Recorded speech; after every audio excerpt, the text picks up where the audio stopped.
A message from Mossad about the 7th of July 2005. Dear viewer, I hope this finds you well, in good spirit and having a good day. Regarding the 7/7/2005 terrorist attacks in London, let us look at the facts and see what we were told and compare them.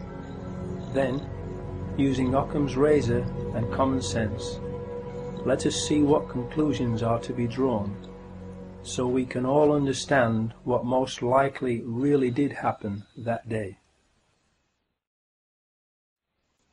First chapter, title, Mock Exercises and Bomb Hoaxes in the Run-Up to 7/7/2005.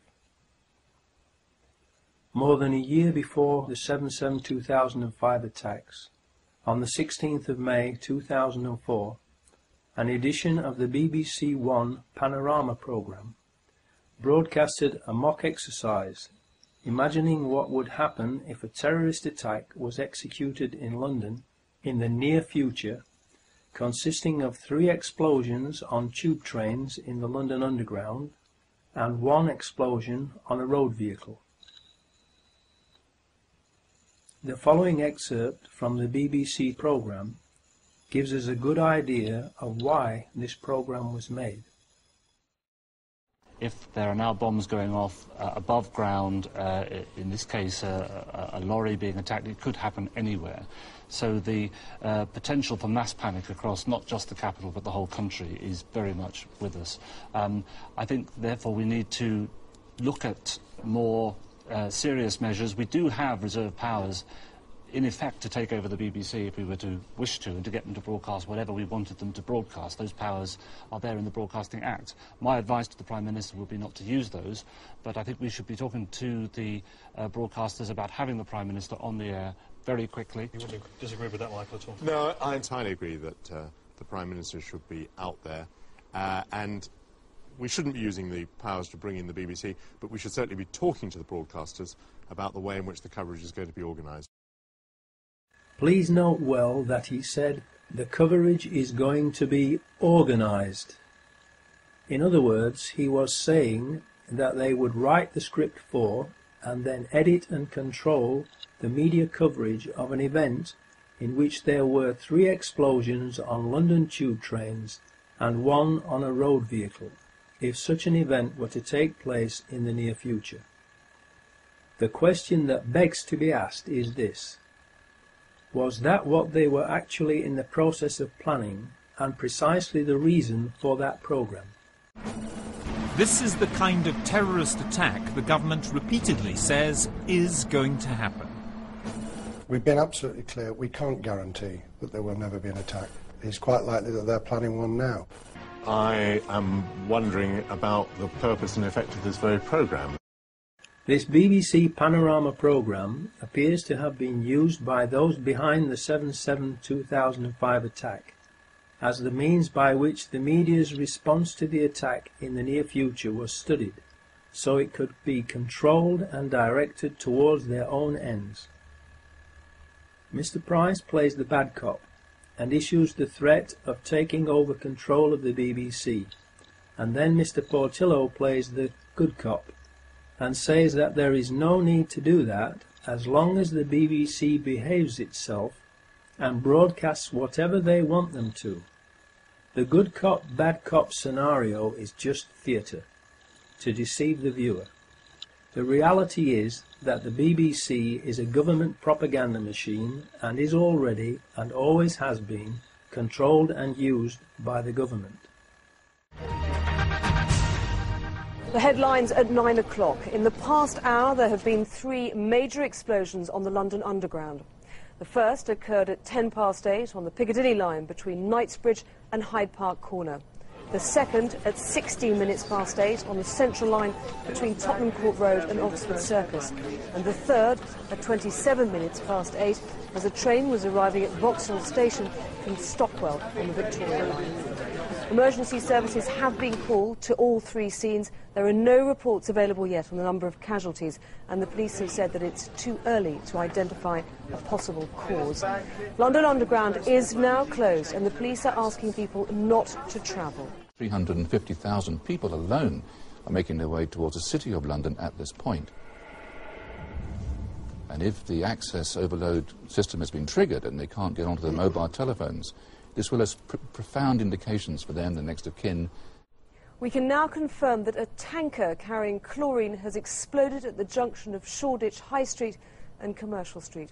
Chlorine is extremely toxic in this form, and the police are issuing express warnings to people to stay indoors, close windows and remain there until the all clear is given. In the days leading up to 7/7/2005, there were hoax bomb scares in Nottingham and Sheffield. Were these false alarm hoaxes meant not only to cause panic and confusion, but also to lull everyone into a false sense of security and into thinking that the initial reports in London on 7/7/2005 would also be false alarm hoaxes, so people would ignore them until it was too late? Second chapter title: Peter Power, Dupe or Accomplice? Then, on 7/7/2005, we were told on TV by Peter Power of Visor Consultants that they, and the private company employing them, who helped choose the scenario for it, were running a mock terrorist drill in the London Underground, with practically the same scenario as what actually really happened on that day.